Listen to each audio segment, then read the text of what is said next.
आझाद मैदानावर आंदोलनासाठी जरांगेंना मुंबई पोलिसांनी दिलेली मुदत संपली।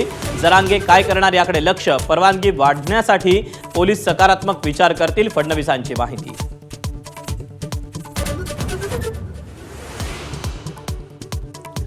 डोक्यावर गुलाल पडल्याशिवाय मुंबई सोडणार नाही, उपोषण सुरू होताच जरांगेंचा एल्गार। आझाद मैदानावर भगवा जनसागर उसळला।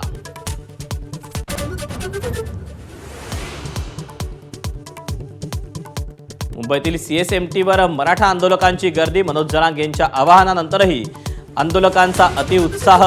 एक मराठा लाख मराठाच्या घोषणांनी स्थानक दणाणलं।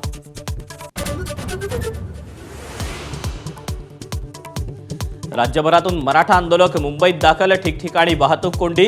सायन पनवेल महामार्ग फ्रीवेसह सीएसएमटी परिसरात वाहनांच्या रांगा।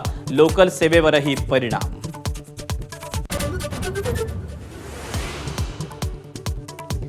मनोज जरांगेंच्या आंदोलनावरून उद्धव ठाकरेंचा सरकारवर निशाणा। आंदोलनाची जबाबदारी सरकारनं स्वीकारावी, ठाकरेंचा हल्लाबोल।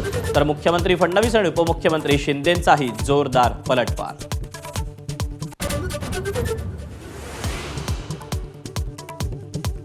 मनोज जरांगेंच्या मागण्यांवर चर्चेतून तोडगा निघेल। मराठा उपसमितीचे अध्यक्ष राधाकृष्ण विखे पाटलांचं वक्तव्य।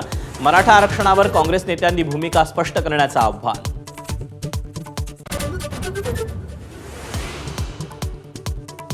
मनोज जरांगेंना पाठिंबा देण्यासाठी शरद पवार आणि अजित पवारांच्या राष्ट्रवादीचे आमदार आझाद मैदानावर। संदीप क्षीरसागरांसह प्रकाश सोळंकेंचा जाहीर पाठिंबा।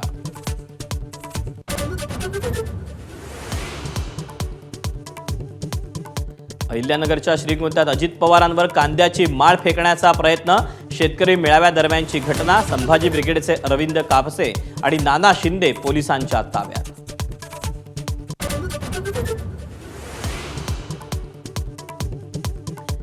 केंद्रीय गृहमंत्री अमित शहा आजपासून 2 दिवस मुंबई दौऱ्यावर। शहा आज अंधेरीतील मोगरेश्वर सार्वजनिक गणपतीचं तर शनिवारी लालबागच्या राजाचं दर्शन घेणार।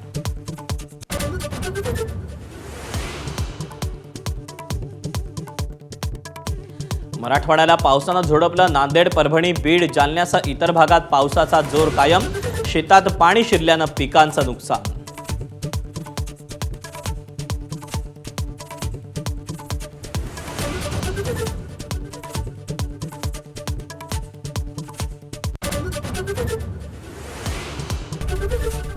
एबीपी माझा, उघडा डोळे बघा नीट।